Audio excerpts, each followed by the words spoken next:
பெற்றோர்கள் கூட என்ன சொல்லுவாங்கன்னா, பெரிய நிலச்சுவார்ந்தார்களா இருப்பாங்க. என்ன படிக்க போறாங்க குழந்தைங்கன்னா, அக்ரிகல்ச்சர் காலேஜில் தான் போய் படிக்கிறாங்க. இப்போ காலேஜில் படிக்கக்கூடாதா அப்படிங்கிறது என்னோட கேள்வி கிடையாது. அவங்களுடைய நிலத்தோட கல்லூரியை சேர்த்து ரெண்டும் இணைச்சு படிக்கக்கூடிய ஒரு விஷயம் நிகழ்ந்ததுன்னா நல்லா இருக்கும் அப்படிங்கிறது தான்.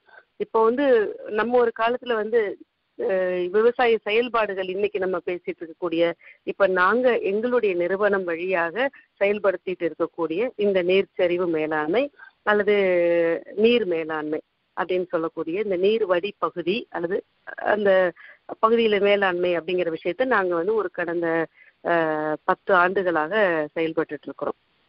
இந்த செயல்பாட்டுக்குள்ளார கிட்டத்தட்ட ஒரு 6000 ஹெக்டேர் நிலப்பகுதியில ஒரு 10,000 விவசாயிகள் நேரடியாகவும் மறைமுகமாகவும் அவங்களுக்கு பயனடைஞ்சிட்டு இருக்கிறாங்க. இந்த செயல்பட்டு இருக்கிற விதத்துல நீர்வடி பகுதி அப்படிங்கிறது என்ன அப்படின்னு சொல்லி நம்ம பார்த்தோம்னா, இப்போ ஒரு மழை நீர் ஒரு மேட்டு பகுதியில இருந்து பெய்து ஒரு தாழ்வான பகுதிக்கு உருண்டோடி அது ஆத்துல கலந்து அப்புறம் அது கடலுக்கு போகும்.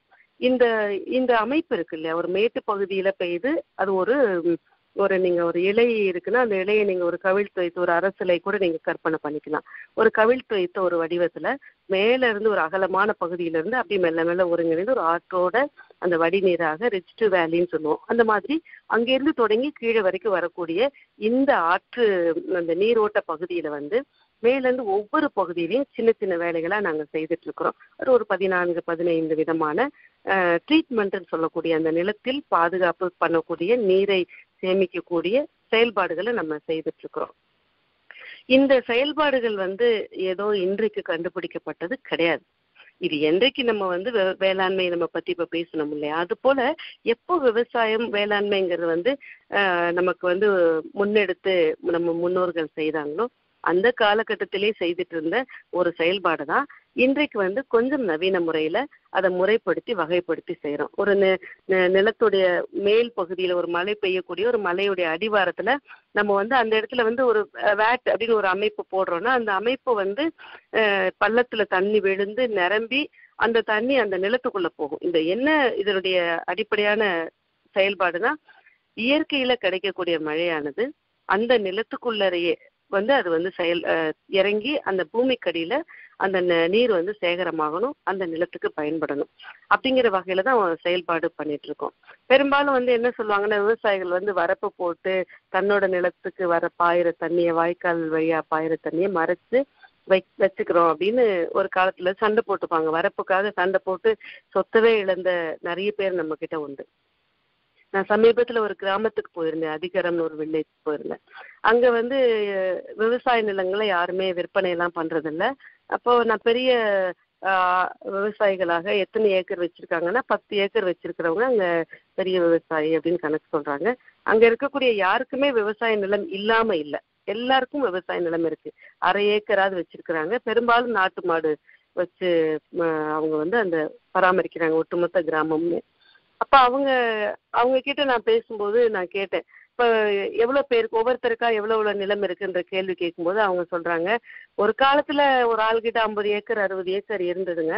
ஆனா இப்போ அது அந்த அரை ஏக்கர் ஆனதுக்கு காரணம் என்னன்னா அந்த ஊர்ல ஒட்டுமொத்தமா விவசாய நிலத்தை விட வரப்பு தாங்க அதிகமாயிடுச்சு அப்படின்னு அவர் சொல்றாரு. ஒரு விவசாயி சொல்றாரு. இப்ப நாங்க ஒரு குடும்பத்துல 4 பேர் 5 பேர் பிறந்திருப்பாங்க, பங்கு போட்டு அது வரப்பு போட்டு இது மாதிரி ஆயிடுச்சு. நான் இதே இது நம்ம இஸ்ரேல் மாதிரி நாடுகள்ல நம்ம போய் பார்த்தோம்னா ஒரு 100 ஏக்கருக்கு கூட நடுவுல வரப்பே இல்லாம தொடர்ச்சியாக விவசாயத்தை பண்ணக்கூடிய ஒரு கூட்டு பண்ணையமான திட்டங்கள் நிகழுது. அப்ப இங்க இருக்கக்கூடிய விஷயத்துக்கும் மற்ற இஸ்ரேல் போன்ற மண்ணே இல்லாத அல்லது காலநிலையே சரியா ஒத்து வராத ஒரு இடத்துல ஒரு விவசாயத்தை மிக அதிகமாக அவங்க செழிப்படைந்திருப்பதற்குமான காரணம் என்ன அப்படின்னு பாத்தீங்கன்னா, இங்க இருக்கக்கூடிய இந்த பிரிந்து கிடக்கக்கூடிய இந்த செயல்பாடு தான் விவசாய செயல்பாட்டுல நம்ம சந்திச்சுட்டு இருக்கக்கூடிய இன்னொரு சிக்கல். அப்ப இந்த பணியாளர்கள் நம்ம கிட்ட இல்லைங்கிறதுக்கு கூட காரணம் என்னன்னா, நம்ம நிலத்துல நம்மளே இறங்கி வேலை செய்யறது இல்லை அப்படிங்கிற ஒரு விஷயம் மிக முக்கியமான ஒரு விஷயமாக நம்மகிட்ட இருக்கு. இப்போ இந்த இடத்துல இருந்துதான் நாங்க எங்களுடைய நிறுவனம் வழியாக இந்த வேலையை செய்ய ஆரம்பிச்சிருக்கோம். நபார்டுங்கிறது ஒரு நிறுவனம் அப்படின்னு சொல்லி நீங்க பேசும்போது சொன்னீங்க. அக்ரிகல்ச்சர் ஆக்டிவிட்டிக்காக இந்திய அரசாங்கத்தால் உருவாக்கப்பட்ட 1982 உருவாக்கப்பட்ட ஒரு வங்கி தான் அது.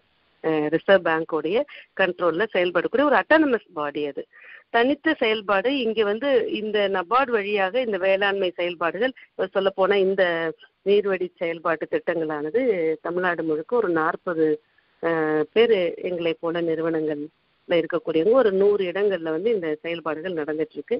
இது தவிர நம்முடைய இங்க வேளாண்மை துறை வழியாகவும் செயல்பட்டு இருக்கு. இப்ப நாங்க இந்த வேலையை செய்யறோம்னா எங்களுக்கு வழிகாட்டுதலாக எங்களுக்கு முன்னின்று செய்யக்கூடியது ஒரு 50% நபார்டுடைய உதவியில செய்யறோம்னா இன்னொரு 50% தமிழக வேளாண்மை துறையின் வழியாக இந்த நீர்வழி பகுதி மேம்பாட்டுத்துறையின் வழியாக தான் இந்த செயல்பாடு செய்யறோம். அப்போ இந்த 2 நிறுவனங்களும் எங்களுக்கு தேவையான இந்த என்னென்ன வகையான நவீன முறையில இந்த நிலத்தை பண்படுத்துறது என்ன செய்யலாம் அப்படிங்கிறது இந்த விவசாயிகளுக்கு சொல்றோம். நம்ம எல்லாமே நவீன முறையில நம்ம பயன்படுத்துறோம். இப்ப செல்போன் பயன்படுத்துறது அல்லது கார், பைக்கு இப்படி எல்லாம் செய்யும்போது விவசாயத்திற்கும் சில நவீன முன்னெடுப்புகளை செய்ய வேண்டி இருக்குது. அது உரங்களாக அல்லாமல் அங்க இப்ப உழுகிறது அப்படிங்கிறது ஒரு காலத்துல சம்மர் ப்ளோயிங்கிறது நம்மகிட்ட பழக்கம் இருந்தது. கோடை காலத்துல மழை வரும் அப்படின்னா அந்த மழை வந்த உடனே நம்ம உழுது போடுவோம். அப்போ தட்டைப்பயிரோ அல்லது பாசிப்பயிரோ விதைச்சிருப்பாங்க. அப்புறம் ஆடிக்கு பின்னாடி மழை வந்த பின்னாடி அடுத்த பயிர் விதைக்கிறதுக்கான காலகட்டத்துக்கு நம்ம நகர்ந்திருப்போம். அப்போ உழுகிறதுலையுமே பல்வேறு வகைப்பட்ட உழுதல் முறைகள் நம்மகிட்ட இருந்தது. ஆனா இப்போ அது எல்லாத்தையும் நம்ம படிப்படியா விட்டுருக்கோம். இப்போ மைக்ரேஷன் ஆனதுக்கு தான் பெரும்பாலான காரணங்கள். இப்போ மைக்ரேஷன் ஆன பின்னாடி அந்த நிலத்தை கோடையில உழறது கிடையாது அப்படின்னா, அப்ப அந்த உழலைனா அந்த காற்றோட்டம் நீருக்குள்ள அந்த மண்ணுல இருக்காது. காற்றோட்டம் இல்லைன்னா அங்க மழை பெய்யுதுன்னா மழை உள்ள இறங்காது. அப்ப அந்த மண் வளமற்ற ஒரு மண்ணாக அது படிப்படியா மாறிடும்.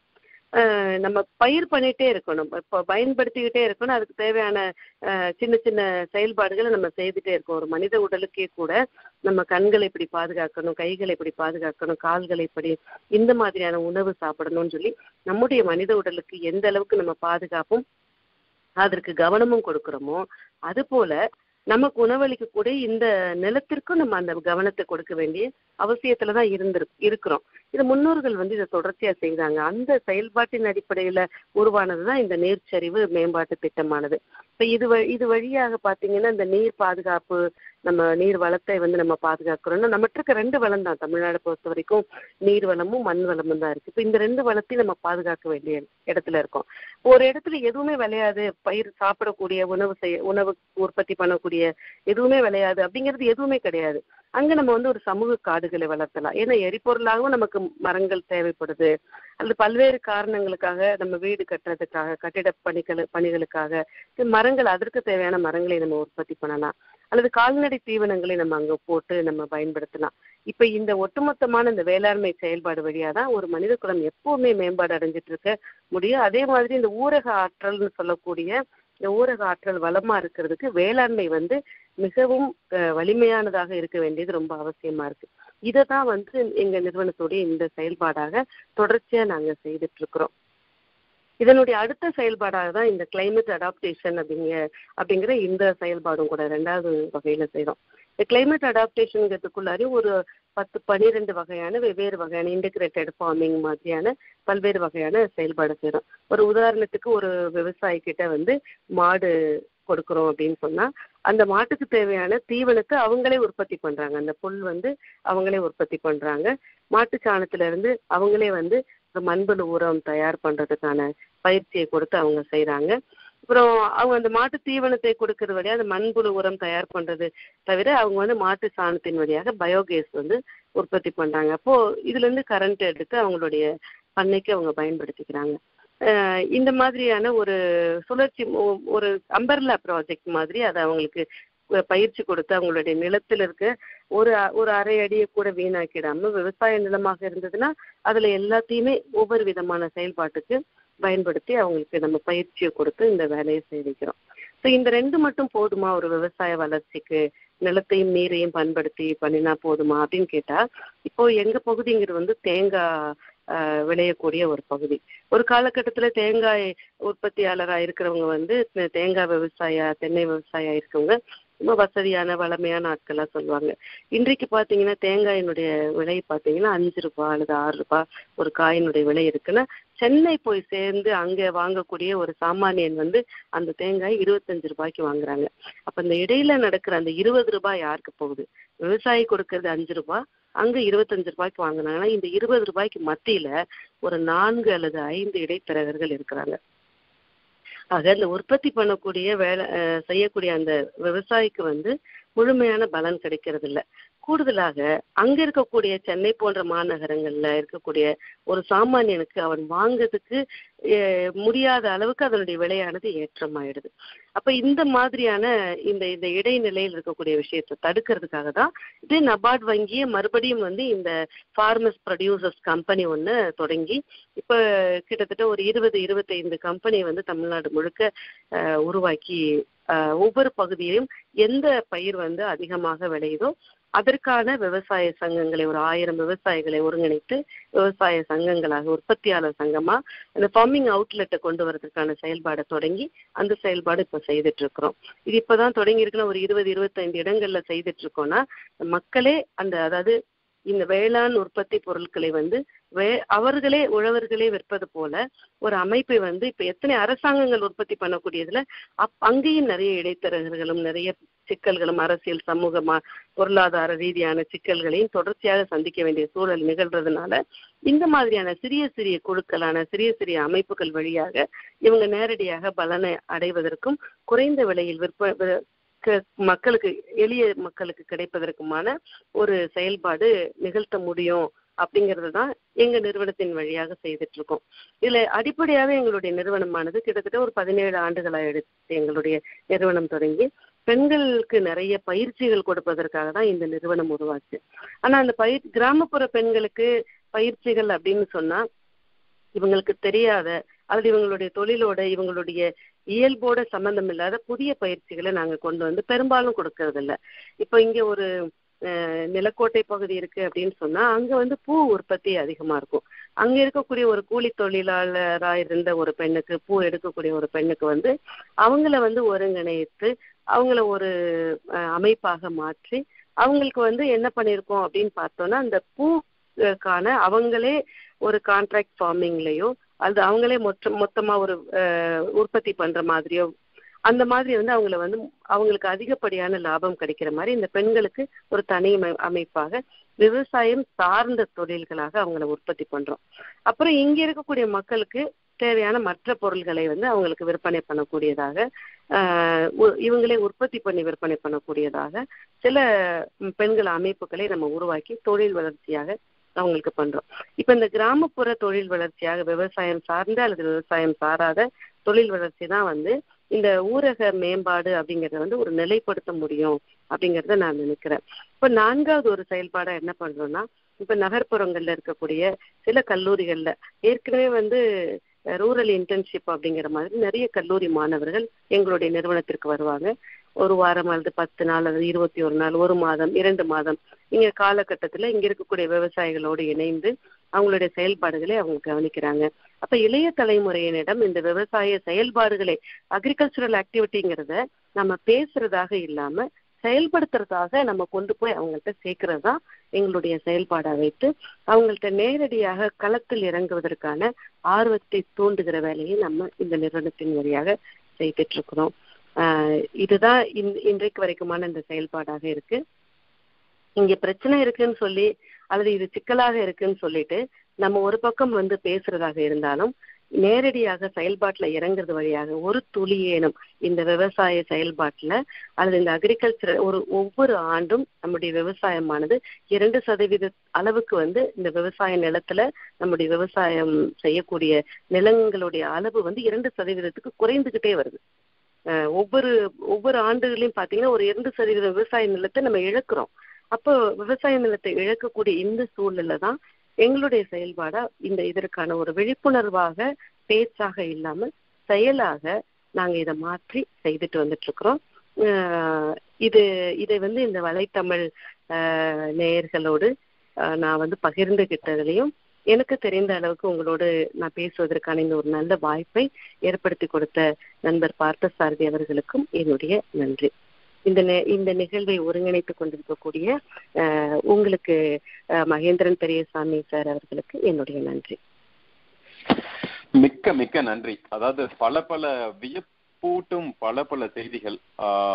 அதாவது ஆரம்பத்துல சங்ககால இலக்கியத்துல விவசாயம் எப்படி பார்க்கப்பட்டதுன்றது ஆரம்பித்து இப்போ உள்ள நவீன காலத்தில் நடக்கும் விவசாயம், அது சார்ந்த நீங்கள் செய்யற பல்வேறு வேலைகள், அதாவது ஊரக பொருளாதாரம், கிராமப்புற பொருளாதாரத்தை மேம்படுத்துறதுலும் சரி, சமூக பொருளாதாரத்தை மேம்படுத்தலும் சரி, அல்லது ஒரு விவசாயத்தை கல்வி சார்ந்த பார்வையில் பார்த்து அதை ஒரு ஒரு ஒரு தியரிட்டிக்கலா பார்க்காம அது ஒரு பிராக்டிக்கலா நீங்களே முன்னின்று அந்த அருமையான ஒரு பெரிய சக்தி நிறுவனத்தின் மூலமாக நீங்க பண்ற பல்வேறு செயல்பாடுகளை கேள்விப்படுறதுல ரொம்ப ரொம்ப பெருமைப்படுறோம். பல்வேறு செய்திகள் வந்துட்டு இருக்கு. நண்பர்களே, கண்டிப்பா நிறைய கேள்விகள் இப்ப நமக்கு இந்த நேரமே அவங்ககிட்ட பத்தாதுன்ற அளவுக்கு அவங்கள பேசுறது நாங்க ஒரு அரை மணி நேரம் பேசலாம் அப்படின்ற மாதிரி நினைச்சாலும் நம்ம இன்னும் நிறைய வந்துட்டே இருக்கு. கண்டிப்பா நம்ம இதுக்கான தொடர்ந்து நம்ம பேசிட்டு இருப்போம். உங்களுடைய கேள்விகளை சுருக்கமா நீங்க அமெரிக்காவில் எந்த பகுதியில் இருக்கீங்க சொல்லிட்டு உங்களுடைய பெயர் மற்றும் கேள்வி ரொம்ப சுருக்கமா சொன்னீங்கன்னா இன்னும் நிறைய பேருக்கு அந்த வாய்ப்பு கொடுக்கலாம். உங்களோட கேள்விகள் ஆரம்பிக்கலாம். மிக்க நன்றி கவிஞர் சக்தி ஜோதி. நீங்கள் ஒரு மகிழ்ச்சிங்க. பல்வேறு பரிணாமங்கள்ல நீங்க இருக்கீங்க. ஒரு கவிஞர், ஒரு பேச்சாளர், ஒரு விவசாயி, ஒரு நிறுவனத்தின் ஒரு தலைவர். அது மட்டும் இல்லாமல் பல்வேறு நாடுகளுக்கு தொடர்ந்து பயணம் பண்ணிட்டு ஆங்காங்கே இருக்கும் அந்த ஒரு சக்தி திரள்களை நம்மளுடைய விவசாயிகளுக்கு கொண்டு போய் சேர்த்து அவர்களுக்கு பயிற்சி கொடுத்து அவர்களோட வாழ்க்கையை மேம்படுத்துற ஒரு பெரிய அரும்பெரும் பணியில இருக்கீங்க. உங்களுக்கு எங்கள் வலைத்தமிழ்.com எய்ம்ஸ் இந்தியா ஃபவுண்டேஷன் மூலமான எங்களோட மனமார்ந்த வாழ்த்துக்களை சொல்றோம். நன்றிங்க. இப்பொழுது கேள்வி பதில் ஆரம்பிக்கலாம் நண்பர்களே. சொல்லுங்க. முதல்ல வாழ்த்துக்கள். உங்களை மாதிரி என்ன சொல்றது, களப்பணியாற்ற சிறந்த என்ன சொல்ல வாலண்டியர்ஸ்க்கு எத்தனை பேர் இருக்காங்க தெரியாது. But you are doing such wonderful job. வாழ்த்துக்கள். முதல்ல நாங்கள் ஒரு சில விஷயம், அதாவது தமிழ்நாட்டில் இருக்கிற ஃபார்மர்ஸ்க்கு ஹெல்ப் பண்ணலாம்னு நினைக்கும் போது பார்த்தீங்கன்னா நிறைய பிரச்சனைகள் நாங்கள் எதிர்நோக்குறோம். ஓகேங்களா? இப்போ நீங்கள் ஆயிரக்கணக்கான ஃபார்மர்ஸ்க்கு நிறைய ஹெல்ப் பண்ணியிருக்கீங்க.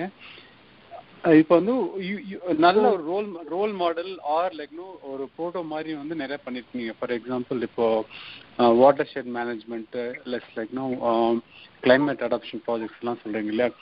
இது தமிழ்நாட்டில் இருக்கிற எல்லாத்துக்குமே ஏன் போக மாட்டேங்குது? தமிழ்நாட்டில் நிறைய பிரச்சனையும் இருக்கு, அதே சமயத்தில் தமிழ்நாட்டில் அதுக்கான சொல்யூஷனும் இருக்கு.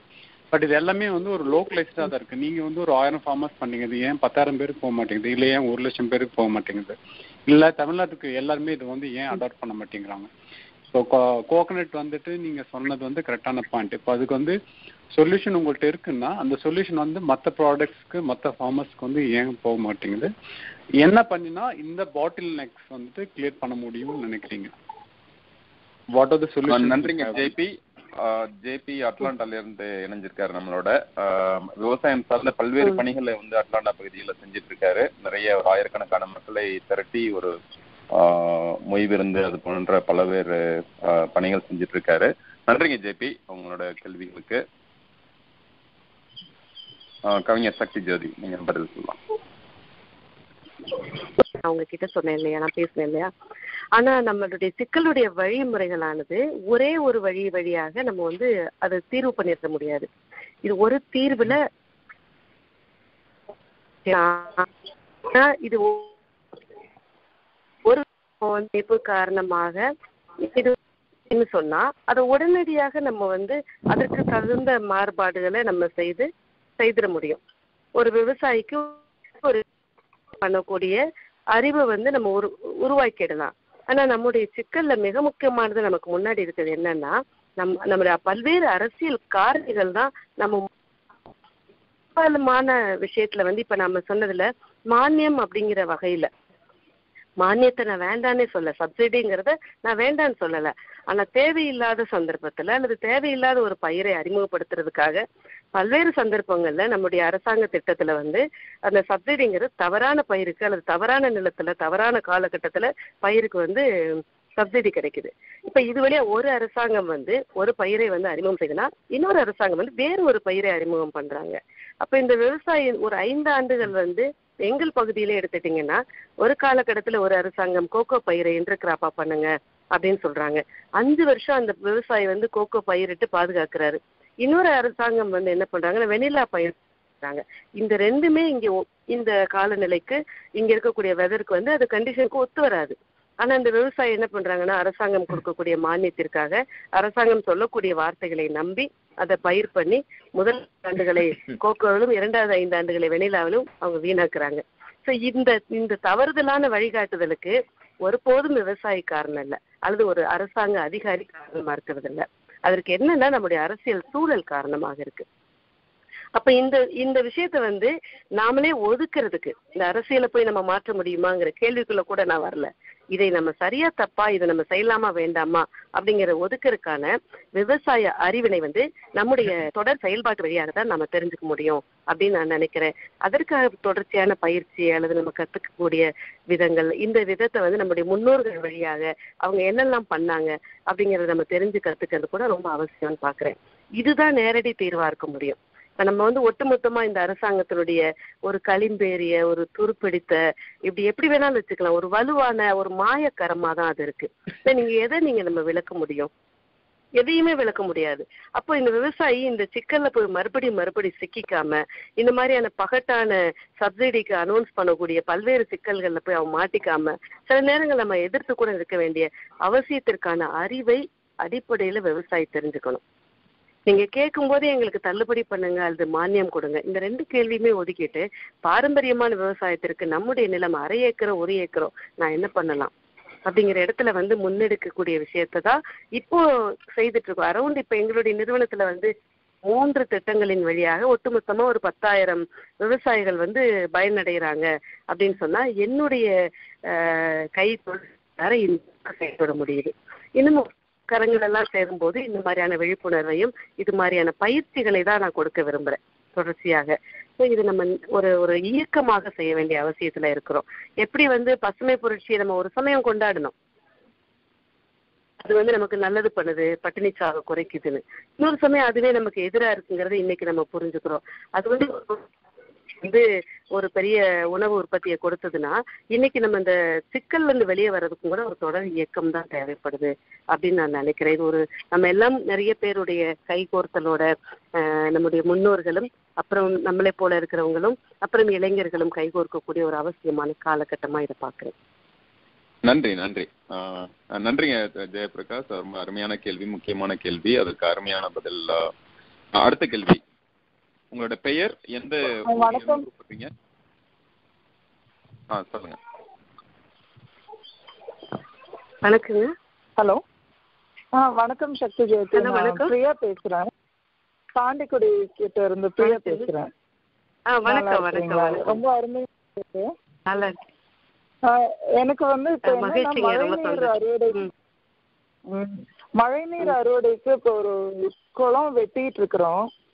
இப்போ அது வந்து என்னன்னா அந்த சுவர் எழுப்புறதுக்கு பல பேர் பல விதமா எங்களுக்கு சஜஷன் கொடுத்துட்டு இருக்கிறாங்க. இல்லை இப்படி பண்ணாதான் வெயிட் ஃபோர்ஸ் நிற்கும், இல்லைன்னா ப்ரெஷர் ஜாஸ்தியா இருக்கும், கர்வ்டா வைக்கணும், ஸ்ட்ரெயிட்டா வைக்கணும். எனக்கு இதுதான் ஃபர்ஸ்ட் டைம் நான் இது பண்றது. அது ஒரு சைடு தான் பள்ளமா இருக்கு, இன்னொரு சைடு வந்து கொஞ்சம் இதுவா இருக்கனால சுவர் ஹைட்டா எழுப்பணும்.